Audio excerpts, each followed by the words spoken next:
people who graduated from college in 2012 have student loan debt.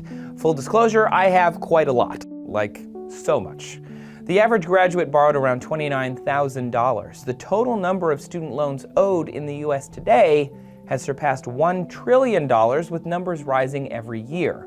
It's reasonable to expect that some, if not many, of those borrowers will have to default on their debt at some point. So, what will that look like? How bad is defaulting on your student loans? It's pretty bad.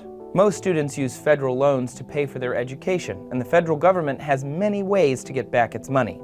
The Treasury Offset Program allows the U.S. Department of the Treasury to take your tax refund and give it directly to the Department of Education to pay down your debt. They're also legally allowed to garnish up to 15% of your wages, which means taking money directly out of your paycheck. Some states also allow private loan companies to seize your state tax refund in the same way. And if for some reason the federal government or a private company doesn't think that any of these previous methods are quick enough, they can sue you for the full amount at any time.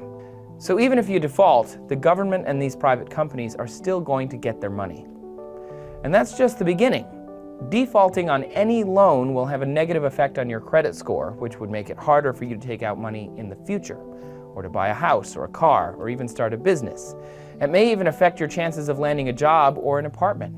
And there is no safety valve that can get you out of student loan debt. Bankruptcy cannot help you. Even after you've liquidated all of your assets to resolve your other debts, you still have to pay your student loans.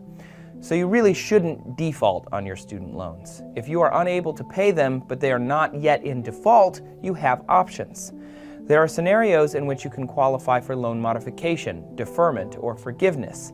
It's always good to contact your lender before defaulting on a loan, since working with you to get their money back is in their best interest and yours. With all of that said, if you have to borrow money for school, federal student loans are the best option as far as affordability and credibility are concerned. Just make sure to work with them so that you don't have to default. If you care about saving money and want to help the show, check out our sponsor Ting. If you do that now, you'll get 25% off a new device or $25 in service credit. Ting, mobile that makes sense. If you'd like to see more Test Tube, please click on our episode about the minimum wage and why we should or should not raise it. According to most